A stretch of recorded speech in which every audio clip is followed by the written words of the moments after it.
lo berat gak untuk nyikapin orang-orang yang toksik gitu ya? cerita seru 7 menit. Karena semua orang punya cerita seru untuk diceritakan. Halo Bila, gimana kabarnya Bil? Alhamdulillah baik. Lagi puasa nggak nih? Puasa masih puasa ya. Kalian puasa? Puasa dong. Oh, kayak gini kita harus tetap semangat dong menjalankan puasa ya. Bil, lu ada beda nggak sih puasa yang sekarang sama yang kemarin-kemarin gitu? Tahun lalu gitu? Jelas ada, beda banget. Pandemi kali. Iya, salah satunya itu karena yang sebelumnya itu tahun lalu kan bener-bener karena baru awal banget pandemi. Kita bener-bener terisolasi banget, mau ambil makan takut, mau ketemu teman takut, bener-bener takut. Tahun ini karena udah dapat vaksin juga, kayak rasa worry-nya udah berkurang. Gimana nih Bil, sehari-hari dalam pekerjaan lo, di dalam kondisi pandemi gini ada masalah nggak sih yang terjadi di dalam diri lo? Contohnya tahun lalu sebelum pandemi itu perubahan dari diri aku tuh banyak banget, kayak contohnya berat badan yang tiba-tiba naik. Oh iya, jadi sering makan kan? Iya, sama banget. Parah banget. Gue juga semenjak di rumah malah sering makan. Iya betul. Terus Jadi nggak kontrol ya kan? Karena nggak kemana-mana. Iya betul. Lo gimana Nang? Apa fine aja lo tambah berat badan atau ada perubahan? Sebenarnya awalnya aku fine aja gitu, kayak oh ya udahlah biar aja. Toh aku berat badan naik karena berarti aku sehat gitu. Aku mikirnya iya bahagia. Iya. Kan kata orang kan kalau seandainya lo gemuk ya lo makmur. Iya benar. Nah mikirnya gitu kan awal. Cuma makin kesini mungkin beberapa orang ada yang mulai body shaming gitu. Itu yang bikin gak nyaman. Serius, masalah cewek banget gak sih? Aduh. Terus itu sih yang bikin gak nyaman sebenarnya gitu. Cuma pas aku di body shamingin itu, awalnya sih aku ya gimana, wajar lah ya. Awal-awal pasti denial gitu kan. Cuma makin kesini mungkin lebih ke ya udahlah Bil, mau gimana gitu. Toh mungkin omongan orang ada negatif ada positifnya. Negatifnya adalah dia nggak bisa filter omongannya sebelum dia omongin ke orang lain gitu.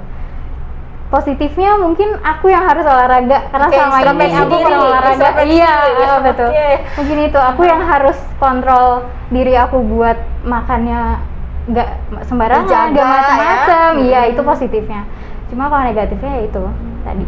Itu gimana? Lo berat gak untuk nyikapin orang-orang yang toksik gitu ya? Ya kan? Ngapain gitu ya kan? Dikit-dikit ngomongin orang. Emang gitu lo ngasih makan gue gitu kan? Emang lo ngasih kebahagiaan buat gue ya kan? Nah gimana nanggapin orang-orang yang apa kata Satria toksik? Toksik ya? Sebenarnya iya sih. Cuma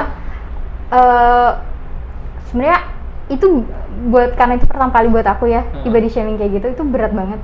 Cuma balik lagi aku mikir mungkin kenapa orang itu berperilaku kayak gitu karena itu kan salah satu yang ngatur perilaku kita adalah pengalaman kita di masa lalu kan. Iya. Ya kan? Nah. Mungkin dia punya pengalaman yang buruk, kemudian dia nggak bisa berproses gimana sih kalau misalnya kita ngadepin sesuatu yang buruk dari orang lain, kita harus gimana gitu. Mungkin itu yang dia nggak bisa berproses saat dia digituin, makanya dia gituin orang lagi. Nah jadi aku mikir gitu ya udah kalau aku dapat pengalaman kayak gitu, itu pelajaran buat aku yang nggak boleh gituin orang gitu. Bagus banget loh. Jadi lo nggak ada dendam ya sama orang itu istilahnya? Enggak sih, aku dendam sih enggak, cuma karena aku mikir semakin aku dewasa aku harus punya boundaries.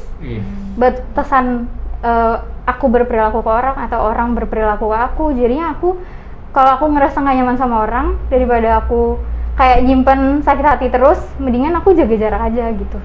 Nah ini Bil, mungkin ya itu ya, hal-hal kayak gitu ya harus mau gimana ya Bil ya, soalnya dalam kondisi kayak gini mau nggak mau kita harus bertahan kan gitu. Betul.